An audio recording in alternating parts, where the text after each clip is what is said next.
Halo Jeyang, selamat datang kembali di channel NF Anime. Bagi kalian yang kemarin udah setia nungguin dan terus nanyain di kolom komentar tentang kelanjutan dari pembahasan chapter 36 yang super menegangkan itu, akhirnya apa yang kalian tunggu-tunggu datang juga. Jadi di video kali ini kita akan membahas tuntas lanjutan ceritanya yang jauh lebih seru dan lebih bikin deg-degan. Jadi buat kalian semua ikutin terus video ini sampai habis. Jangan di skip karena setiap detailnya itu sangat penting. Dan jangan lupa juga untuk terus support channel ini dengan cara like, komen, dan subscribe biar kalian gak ketinggalan update terbaru, teori terbaru, dan spoiler terbaru dari channel NF Anime ini. Scene kali ini dibuka dengan menampilkan sosok Kashin Koji yang terlihat sangat serius dengan meraut wajah yang tegang. Dengan nada yang tegas dan penuh kewibawaan, dia menyampaikan sebuah perintah yang sangat penting kepada Eida. Dia meminta Eida untuk segera menggunakan kemampuan mata sendirian miliknya yang luar biasa itu untuk melihat dan melacak di mana keberadaan Kode saat ini. Perkataan atau perintah yang disampaikan oleh Kashin Koji itu ternyata tidak hanya didengar oleh Eida seorang diri. Pada saat itu juga secara tidak sengaja Shikamaru dan yang lainnya termasuk juga Boruto ikut mendengar perintah tersebut secara langsung. Hal ini bisa terjadi karena pada saat itu mereka semua sedang terhubung satu sama lain melalui Shindenjin no Jutsu milik Inojin Yamanaka. Sebuah jutsu komunikasi telepati yang memang sengaja menghubungkan pikiran dan komunikasi mereka agar bisa saling mendengar. Setelah menerima perintah yang sangat jelas itu dari Koji, Eida pun tanpa membuang waktu langsung mengaktifkan kemampuannya. Dia memfokuskan matanya dan lalu berkata bahwa dia sudah melihatnya. Menurut penglihatan dari Shinrigan milik Eida, saat ini Kode telah membawa Sarada pergi menjauh dan menuju ke sebuah tempat, yaitu ke markas di mana para Ego Jubi berada dan berkumpul. Mendengar informasi yang sangat mengejutkan, sangat berbahaya, dan di luar dugaan itu, Boruto yang sejak tadi sudah merasa frustasi dan tertekan karena rencananya tidak berjalan mulus, langsung bereaksi dengan sangat keras. Rencananya benar-benar tidak berjalan sesuai dengan apa yang sudah dia perhitungkan dan dia susun sebelumnya. Dengan nada yang terdengar sangat panik, cemas, dan khawatir akan keselamatan Sarada, Boruto pun langsung bertanya kepada Eida dengan suara yang mendesak, di mana letak pasti dan lokasi detail dari markas mereka itu berada. Dia tidak bisa tinggal diam dan tidak bisa membiarkan Sarada berada di tempat yang sangat berbahaya itu lebih lama lagi sendirian. Scene kemudian berpindah dengan cepat ke tempatnya Shikamaru Nara yang sedang berada di dalam kantor Hokage. Dia sedang berusaha mengatur banyak hal. Tiba-tiba saja dia mendapatkan sebuah informasi baru yang sangat mengejutkan dan seketika membuat kepalanya semakin pusing dan bebannya semakin berat. Ia mendapat sebuah laporan rahasia bahwa Daimyo, pemimpin tertinggi dari negara api, akan segera bertindak dan datang langsung untuk menemuinya secara pribadi di desa Konoha. Tujuan utama dari kedatangan Daimyo tersebut bukanlah untuk kunjungan biasa. Tujuannya adalah untuk mempertanyakan secara langsung tatap muka tentang kebenaran dari semua hal, semua laporan dan semua tuduhan yang telah disampaikan oleh Kobu kepadanya mengenai pengkhianatan Shikamaru. Shikamaru yang mengetahui informasi yang sangat politis tersebut menjadi sangat bingung dan berada dalam posisi yang sangat dilema. Mengingat situasi yang sedang terjadi saat itu benar-benar sangat serius, sangat genting, dan sangat rumit dari segala sisi. Di saat ia harus memikirkan masalah politik desa yang mengancam jabatannya sebagai Hokage, Di sisi lain, dia juga baru saja mendapatkan kabar buruk bahwa Sarada Uchiha baru saja berhasil diculik oleh Code. Dan penculikan yang menimpa Sarada ini benar-benar persis seperti apa yang sudah diduga dan pernah dilihat oleh Kashin Koji sebelumnya melalui penglihatannya di masa depan. Keadaan benar-benar tidak menguntungkan bagi Shikamaru dari sisi manapun. Adegan kemudian berpindah ke tempat yang berbeda, yaitu ke tempat para tetua Konoha yang legendaris, yaitu Koharu dan Homura. Ternyata mereka berdua juga mendapatkan informasi yang sama persis, informasi yang sangat penting seperti yang baru saja didapatkan oleh Shikamaru tentang rencana kedatangan daimyo yang akan datang ke Konoha tersebut. Di tempat yang sama, tidak jauh dari mereka berdua, terlihat juga sosok Kobu yang ikut mendengarkan informasi penting tersebut dengan seksama. Namun berbeda jauh dengan Shikamaru yang terlihat bingung, cemas, dan tertekan, Kobu justru memperlihatkan ekspresi yang sangat berbanding terbalik. Dia justru memperlihatkan sebuah senyum menyeringai yang penuh arti, senyum kemenangan yang sangat licik. Dia merasa sangat puas dan sangat senang di dalam hatinya karena rencananya yang selama ini ia susun untuk melengsarkan Shikamaru Nara dari kursi Hokage akan segera terwujud dan menjadi kenyataan. Semua yang terjadi berjalan dengan sangat lancar dan sesuai dengan skenario licik yang telah ia susun sejak awal. Scene berpindah lagi dengan suasana yang lebih hening dan misterius, yaitu ke dalam laboratorium rahasia milik Amado. Di dalam laboratorium yang dipenuhi dengan berbagai alat canggih itu, terlihat Amado sedang berdiri mematung sambil menatap dengan tatapan yang sangat dalam ke arah kloningan anaknya, yaitu si Akebi, yang dimana berada di dalam sebuah tabung kaca besar yang berisi cairan di laboratorium miliknya. Wajahnya terlihat sangat serius, sangat muram. Dia terlihat sedang memikirkan sesuatu yang sangat dalam, sangat rumit, dan sangat personal yang tidak bisa diungkapkan kepada siapapun. Sementara itu, di sudut lain dari laboratorium yang sama, diperlihatkan juga sosok Sumire yang sedang duduk sendirian di balik meja komputernya. Dia terlihat dengan jelas sedang mengepalkan kedua tangannya dengan sangat kuat. Dengan sekuat tenaga, seolah-olah dia sedang menahan sebuah amarah yang begitu besar, begitu meluap-luap di dalam hatinya. Entah apa sebenarnya yang sedang dia lihat, yang membuat emosinya menjadi seperti itu. Kembali lagi ke nasib Sarada.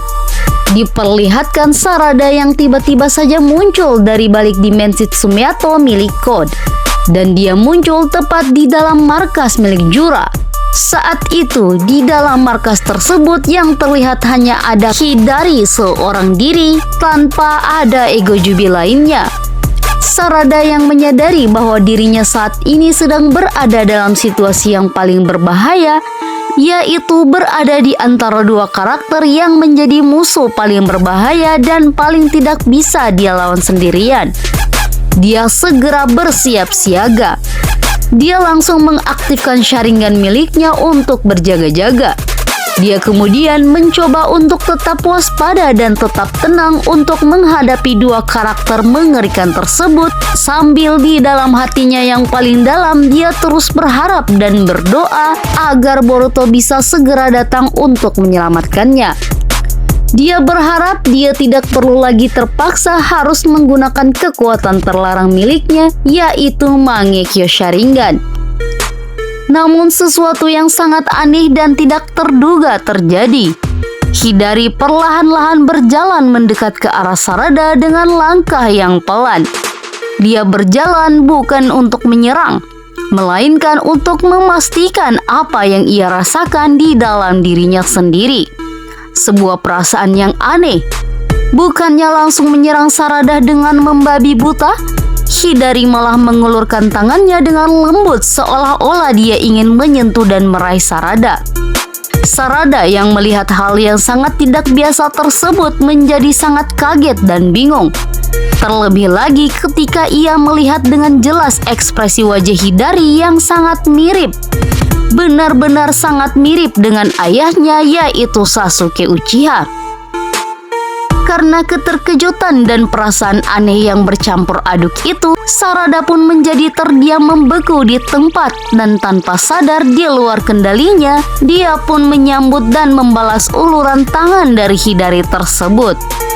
Koji yang dari kejauhan melihat situasi yang sangat tidak terduga dan tidak sesuai rencananya itu terjadi, tidak tinggal diam.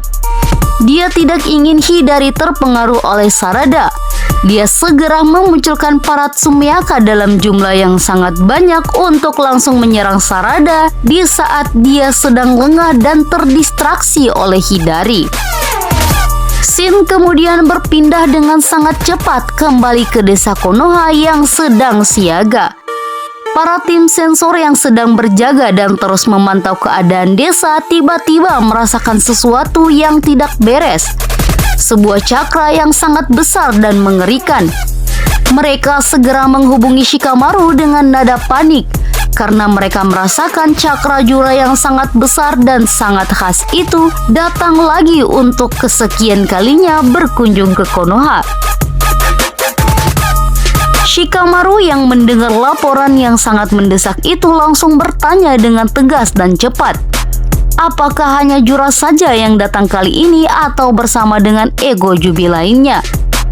Tim sensor pun dengan cepat mengiyakan dan mengkonfirmasi pertanyaan tersebut. Hanya Jura seorang diri saja yang terdeteksi datang kali ini.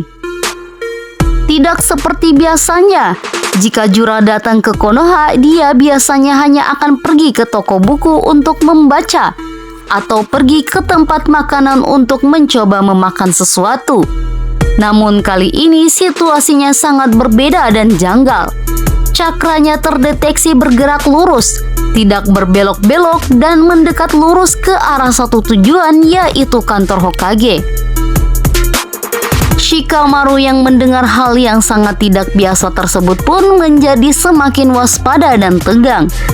Dia segera memerintahkan kepada seluruh shinobi Konoha yang ada di sekitar untuk tidak ada satupun yang mencoba mengganggu, memprovokasi atau menyerangnya terlebih dahulu.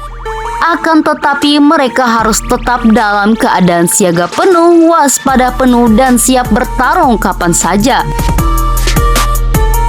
Jura pun terus berjalan dengan santai namun penuh tekanan mendekati kantor Hokage. Para shinobi yang melihatnya secara langsung di jalan, termasuk Konohamaru dan Moeki, hanya bisa memasang wajah yang sangat khawatir, sangat cemas, dan sangat tegang melihat kedatangan makhluk yang sangat mengerikan itu dengan santainya berjalan di tengah desa mereka. Di sisi lain cerita, Kashin Koji yang juga mendengar kabar tentang kedatangan Jura yang tiba-tiba ke Konoha melalui sambungan komunikasi, perlahan mulai merenung dan berpikir keras. Dia merenungkan tentang apa yang ia lihat di dalam penglihatan Jippo miliknya dan tentang apa yang telah dilakukan oleh Amado terhadap Shinjutsu Jippo miliknya tersebut beberapa waktu yang lalu.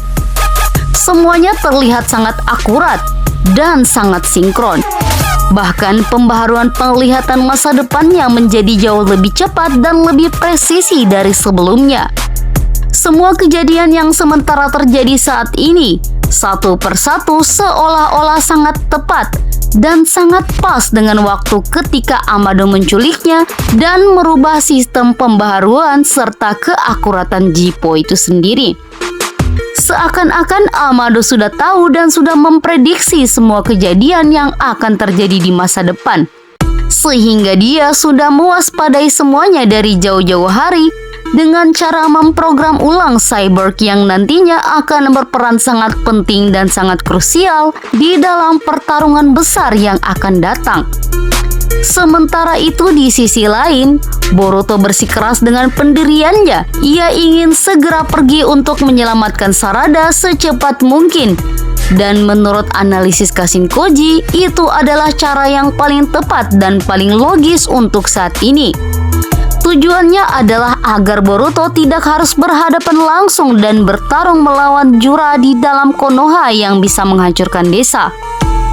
Akan tetapi di sisi lain, kedatangan Jura ke Konoha ini justru menjadi sebuah tanda tanya yang sangat besar dan sebuah misteri yang belum terpecahkan. Apalagi ia langsung mendatangi Shikamaru Nara, seorang pemimpin tertinggi di desa Konoha. Kashin Koji mulai mengkhawatirkan sesuatu yang jauh lebih buruk akan terjadi. Jangan sampai kedatangan Jura ini memiliki arti bahwa dia benar-benar akan melakukan keinginannya yang sesungguhnya dan yang paling dalam, yaitu untuk menemukan keberadaan Uzumaki Naruto yang disembunyikan dan menyerang Boruto dengan kekuatan penuh tanpa ampun agar bisa memunculkan buah cakra yang nantinya akan ia berikan kepada Kode sebagai imbalannya. Mengingat semua kejadian yang terjadi ini terasa begitu teratur, begitu rapi, dan begitu terencana seolah ada dalang di baliknya. Kode yang dengan sengaja menculik Sarada dan dengan sengaja pula mempertemukannya dengan Hidari yang notabene memiliki keinginan dan insting terdalam untuk menyerap Sarada. Hal ini jelas membuat Boruto menjadi sangat kebingungan dan terjepit di antara dua pilihan yang sama-sama sulit, yaitu di antara harus menyelamatkan Sarada yang sangat ia sayangi atau harus melindungi ayahnya yaitu Naruto. Apapun pilihan yang akan diambil oleh Boruto nantinya, dia pasti akan tetap bertemu dan harus berhadapan dengan Jura. Karena jika Jura telah menemukan petunjuk akan keinginannya untuk bertemu dengan Uzumaki Naruto, dia pasti akan kembali lagi ke markasnya, dan di markasnya itu kini telah ada Sarada yang menjadi titik kelemahan terbesar, titik paling rapuh bagi Boruto. Gimana menurut kalian, Jae-young? Kira-kira apa yang akan dilakukan oleh Boruto selanjutnya untuk keluar dari situasi yang sangat mustahil ini?